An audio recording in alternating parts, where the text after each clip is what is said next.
سلموا على رسوله الكريم اما بعد فاعوذ بالله من الشيطان الرجيم بسم الله الرحمن الرحيم ولا تقولوا لمن يقتل في سبيل الله اموات بل احياء ولكن لا تشعرون صدق الله العظيم وصدق رسوله النبي الامين المتين الكريم ونحن على ذلك لمن الشاهدين والشاكرين والحمد لله رب العالمين. پڑھیے الصلاۃ والسلام علیک یا رسول اللہ، الصلاۃ والسلام علیک یا حبیب اللہ صلی اللہ تعالی علیہ وسلم۔ سب سے پہلے تو شیخ الاسلام ٹرسٹ کی جانب سے عمدۃ المحققین رئیس المفسرین پیر طریقت راہبر راہ شریعت سیدی و سندی حضور شیخ الاسلام والمسلمین کا یوم ولادت مبارک ہو۔ اگرچہ ہمارے ان علاقوں میں چاند نظر نہیں آیا ہے، مگر یہ خبر ہم تک پہنچی ہے کہ کاٹھیاواڑ کے بیشتر علاقوں میں چاند لوگوں نے عام طور پر دیکھا ہے، اور انشاءاللہ یہاں بھی شہادت ملنے کے بعد اس کا اعلان کر دیا جائے گا۔ اللہ تبارک و تعالی حضور شیخ الاسلام کی سایہ عاطفت کو ہم سب کے سروں پر تادیر قائم و دائم رکھے۔ یکم رجب المرجب حضور شیخ الاسلام کی ولادت کی تاریخ ہے۔ میں نے پچھلے جمعہ کو بھی اس آیت مبارکہ کی تفسیر بیان کی تھی۔ آج بھی اس آیت مبارکہ کی روشنی میں اہل سنت و جماعت کا جو عقیدہ ہے کہ انبیاء کرام علیہم الصلاۃ والسلام بعد از وصال حیات ہے، زندہ ہے، اس پر کچھ روشنی ڈالوں۔ چونکہ جس آیت مبارکہ سے شہداء کرام کا زندہ ہونا ثابت ہے، جو آیت مبارکہ شہداء کرام کو زندہ کہتی ہے، اسی آیت مبارکہ سے انبیاء کرام کی حیات بھی ثابت ہے۔ اللہ فرماتا ہے، اور مت کہو اس کو جو قتل کیا جائے اللہ کی راہ میں مردہ، بلکہ وہ زندہ ہیں لیکن تمہیں شعور نہیں، یعنی ہم ان کی زندگی کا ادراک نہیں کر سکتے کہ جیسے عام طور پر ہم لوگوں کو چلتا پھرتا دیکھتے ہیں، کھاتا پیتا دیکھتے ہیں، اس طرح ہم شہداء کو بھی دیکھ لیں تو اس کا ادراک ہم نہیں کر سکتے۔ اسی لیے فرمایا گیا کہ لیکن تمہیں شعور نہیں، مگر شہداء کرام زندہ ہیں۔ اور دوسری آیت مبارکہ کی روشنی میں پچھلے جمعہ جو میں نے پیش کی تھی، وَلَا تَحْسَبَنَّ الَّذِينَ قُتِلُوا فِي سَبِيلِ اللَّهِ أَمْوَاتًا بَلْ أَحْيَاءٌ عِندَ رَبِّهِمْ يُرْزَقُونَ، کہ رب تبارک و تعالیٰ کی طرف سے رزق بھی دیے جاتے ہیں، جنتی نعمتوں سے لطف اندوز بھی ہوتے ہیں، راحت فرحت سب کچھ محسوس کرتے ہیں شہداء کرام۔ جب شہداء کی زندگی کے اوپر قرآن کی آیت شاہد عدل ہے اور شہداء کی زندگی قرآن سے ثابت ہے، تو یاد رکھیں انبیاء کرام علیہم الصلاۃ والسلام شہداء کرام کے مقابلے میں بہت ہی افضل و اعلیٰ ہے۔ انبیاء کرام علیہم الصلاۃ والسلام شہداء کرام کے مقابلے میں بہت ہی افضل و اعلیٰ ہے۔ تو جب شہداء زندہ ہے تو انبیاء کرام علیہم الصلاۃ والسلام بھی بدرجہ اولا زندہ ہے اپنی قبروں کے اندر۔ شہداء کرام دنیاوی احکام میں تو مردہ ہیں، یہی وجہ ہے کہ ان کی شہادت کے بعد ان کا مال بھی تقسیم ہوتا ہے، ان کی وراثت تقسیم کر دی جاتی ہے، اور ان کی ازواج بعد عدت گزار کے دوسروں سے نکاح بھی کر سکتی ہے۔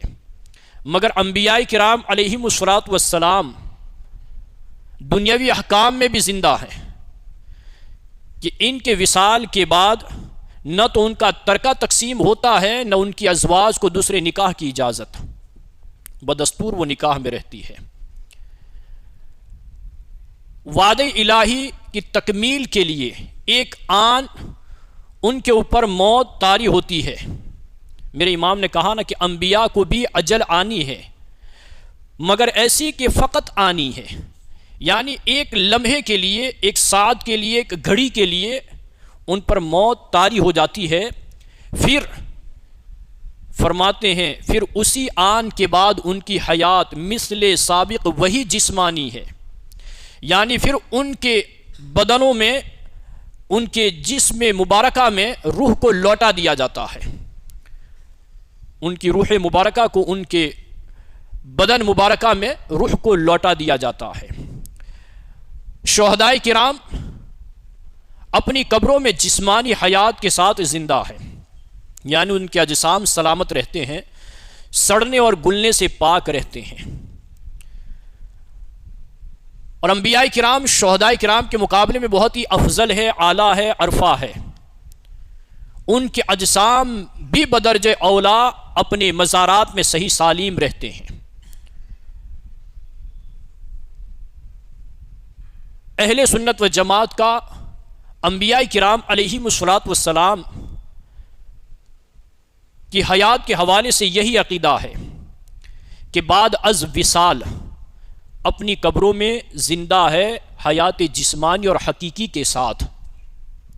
حیات جسمانی اور حقیقی کے ساتھ وہ کلام بھی کرتے ہیں، چلتے بھی ہیں، پھرتے بھی ہیں، اور کلام کرنے والوں کی آواز کو سنتے بھی ہیں، اور اگر کوئی سلام کرے تو اس کا جواب بھی عنایت فرماتے ہیں، جواب بھی عنایت فرماتے ہیں. اللہ کے رسول صلی اللہ تعالی علیہ وسلم فرماتے ہیں کہ انبیاء کرام اپنی قبروں میں زندہ ہیں. اور دوسرے مقام پر مشکات شریف کی روایت ہے، ان اللہ حرم علی الارض ان تأکل اجساد الانبیاء فنبی اللہ حی یرزق فی قبرہ. بے شک اللہ تبارک و تعالی نے زمین پر انبیاء کرام کے جسموں کو کھانا حرام فرما دیا ہے.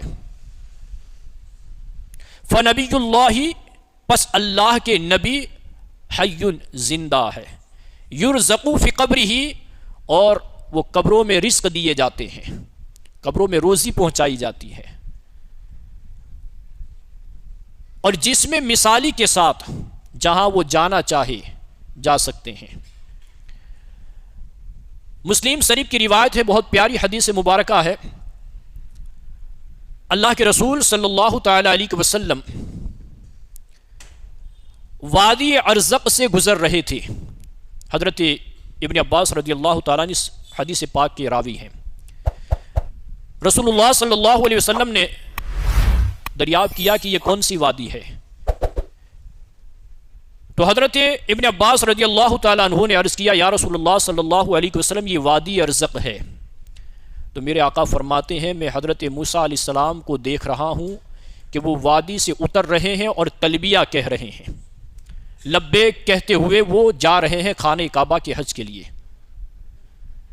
اور پھر کچھ آگے گزرے تو ایک اور وادی آئی. میرے مصطفیٰ نے پوچھا یہ کون سی وادی ہے؟ حضرت ابن عباس رضی اللہ تعالیٰ عنہما نے عرض کیا، یا رسول اللہ صلی اللہ علیہ وسلم یہ فلاں وادی ہے. تو اللہ کے رسول صلی اللہ علیہ وسلم فرماتے ہیں کہ میں حضرت یونس بن متا علیہ السلام کو دیکھ رہا ہوں کہ وہ سرخ اور فربا اونٹ کے اوپر سوار ہے، اور ان کی اونٹ کی مہار کھجور کی چھال سے بنی ہوئی ہے، اور یہ تلبیہ کہتے ہوئے خانہ کعبہ کی طرف جا رہے ہیں. حالانکہ حضرت یونس علیہ السلام کا زمانہ بہت پہلے گزر چکا، آپ وصال فرما چکے ہیں. حضرت موسیٰ علیہ السلام کا زمانہ بہت پہلے گزر چکا ہے، آپ وصال فرما چکے ہیں. مگر مصطفیٰ فرماتے ہیں میں حضرت موسیٰ علیہ السلام کو دیکھ رہا ہوں، وہ تلبیہ کہتے ہوئے جا رہے ہیں حج کے لیے. واقعہ معراج کے وقت بیت المقدس میں اللہ کے رسول صلی اللہ علیہ وآلہ وسلم نے سارے انبیاء کرام کی امامت فرمائی. یہ سارے واقعات اس بات کی طرف اشارہ کرتے ہیں کہ انبیاء کرام علیہم الصلاۃ والسلام بعد از وصال زندہ ہیں اپنی قبروں میں. فرماتے ہیں وصال ظاہری کے بعد انبیاء کرام علیہم الصلاۃ والسلام کا دوبارہ زندگی پانا اپنی امت کے لیے دعائے مغفرت فرمانا، شب معراج تمام انبیاء کرام علیہم الصلوۃ والسلام کا مسجد اقصی میں جمع ہونا، اور اللہ پاک کے حبیب صلی اللہ علیہ وآلہ وسلم کا ان سب کی امامت فرمانا، قرآن و حدیث اور اولیاء و علماء کے اقوال سے ثابت ہیں کہ انبیاء کرام علیہم الصلوۃ والسلام اپنی قبروں میں زندہ ہیں۔ سید اعلیٰ حضرت رضی اللہ تعالیٰ عنہ فرماتے ہیں انبیاء علیہم الصلوۃ والسلام کی موت محض ایک آن کو تصدیق وعدہ الہیہ کے لیے ہوتی ہے، چونکہ کل نفس ذائقۃ الموت، ہر نفس کو موت کا مزہ چکھنا ہے، تو رب کا جو وعدہ ہے اس وعدہ الہیہ کی تصدیق اور تکمیل کے لیے انبیاء کرام پر ایک آن کے لیے موت طاری کر دی جاتی ہے، پھر وہ ویسے ہی حیات حقیقی دنیاوی و جسمانی سے زندہ ہوتے ہیں، یعنی جس طرح دنیا کے اندر زندہ تھے بعد از وصال وہ ویسے ہی بلکہ اس سے کئی زیادہ ان کی طاقتوں میں اضافہ کر دیا جاتا ہے، اور وہ اسی طرح حقیقی دنیاوی و جسمانی زندگی کے ساتھ اپنی قبروں میں زندہ ہوتے ہیں جیسے اس سے پہلے تھے۔ رسول اللہ صلی اللہ علیہ وآلہ وسلم فرماتے ہیں الانبیاء احیاء فی قبورہم یصلون، انبیاء اپنے مزارات میں زندہ ہیں اور نماز پڑھتے ہیں۔ قرآن پاک کی اس آیت مبارکہ سے جو آیت مبارکہ شہداء کی زندگی کو ثابت کرتی ہے، اسی آیت مبارکہ سے مفسرین نے انبیاء کرام کی زندگی پر کلام فرمایا ہے کہ انبیاء کرام چونکہ شہداء کے مقابلے میں بدرجہ اولا اعلیٰ و افضل ہیں، تو یقیناً انبیاء کرام بعد از وصال اپنی قبروں میں حیات جسمانی اور حقیقی کے ساتھ زندہ ہے۔ ایک آخری بات عرض کر کے اپنی بات کو ختم کروں، چونکہ یہ ہم اہل سنت و جماعت کا عقیدہ ہے اور آیت اسی مناسبت سے تھی، اس لیے میں نے سمجھا، اور شیخ الاسلام ٹرسٹ کا مقصد بھی یہی ہے کہ اعمال کی اصلاح کرنا اور عقیدے کی اصلاح کرنا، تو سوچا کہ اس آیت مبارکہ کی روشنی میں ہم اپنے عقیدے کو بھی سمجھتے چلیں، تاکہ ہمیں بھی تو معلوم ہو کہ جو ہمارا عقیدہ ہے وہ قرآن کے مطابق ہے۔ الحمدللہ سورہ نساء کی آیت مبارکہ ہے، اس آیت مبارکہ کی تفسیر میں علماء فرماتے ہیں حضرت سلیمان علیہ السلام کا واقعہ ذکر کیا گیا۔ حضرت سلیمان علیہ السلام مسجد اقصی کی جناتوں سے تعمیر کروا رہے تھے، آپ کی وفات کا وقت قریب آیا، آپ کو مطلع کر دیا گیا۔ حضرت سلیمان علیہ السلام نے مسجد اقصی کا نقشہ بنایا اور جناتوں کو دے دیا، اسی نقشے کے مطابق، اسی پلان کے مطابق تمہیں مسجد تعمیر کرنی ہے، اور پھر آپ ایک شیشے کے اندر بند ہو گئے اور وہاں عبادت کرنے لگے۔ اسی درمیان میں موت کا فرشتہ آیا اور آپ کی روح قبض کر لی گئی۔ آپ عصا کے سہارے کھڑے تھے، 1 سال تک عصا کے سہارے اسی طرح کھڑے رہے بعد وفات۔ زمین پر کب تشریف لائے؟ دیمک نے، جس کو ہم ادھئی کہتے ہیں، دیمک نے عصا کو کھا لیا اور اندر سے کھوکھلا کر دیا۔ جب عصا ٹوٹا اور زمین پر آیا تو حضرت سلیمان علیہ السلام بھی زمین پر تشریف لائے، تو جناتوں کو پتا چلا کہ یہ تو وفات پا چکے ہیں، وصال فرما چکے ہیں۔ حالانکہ انتقال ہوئے آپ کو 1 سال کا عرصہ گزر چکا تھا، مگر اس کے باوجود بھی آپ کے جسم اقدس میں کوئی تغیر و تبدل نہیں آیا، 1 ذرہ برابر، بلکہ بال کے کروڑویں حصے کے برابر بھی آپ کے جسم اقدس میں تبدیلی نہیں آئی۔ تو پتہ کیا چلا کہ انبیاء کرام بعد از وصال زندہ ہوتے ہیں، البتہ دنیاوی حیات کے آثار ان پر مرتب نہیں ہوتے، کہ جس طرح ہم لوگوں کو دیکھتے ہیں اس طرح ہم انہیں بھی دیکھنے لگے، تو دنیاوی حیات کے آثار ان پر مرتب نہیں ہوتے ہیں، لیکن یہ کہ اپنی قبروں میں وہ زندہ ہیں اور رزق بھی دیے جاتے ہیں۔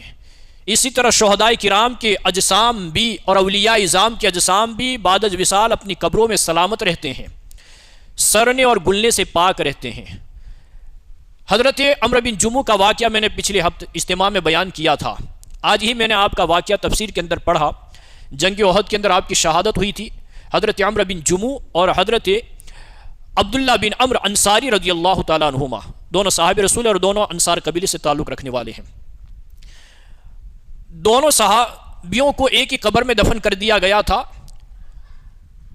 46 سال کے بعد ان کی قبروں کے قریب سیلاب آیا جو پانی اندر پہنچ رہا تھا۔ خواب میں آ کر خبر دی، لوگ آئے اور دیکھا، جائزہ لیا گیا تو واقعی قبر کے اندر پانی پہنچ رہا تھا۔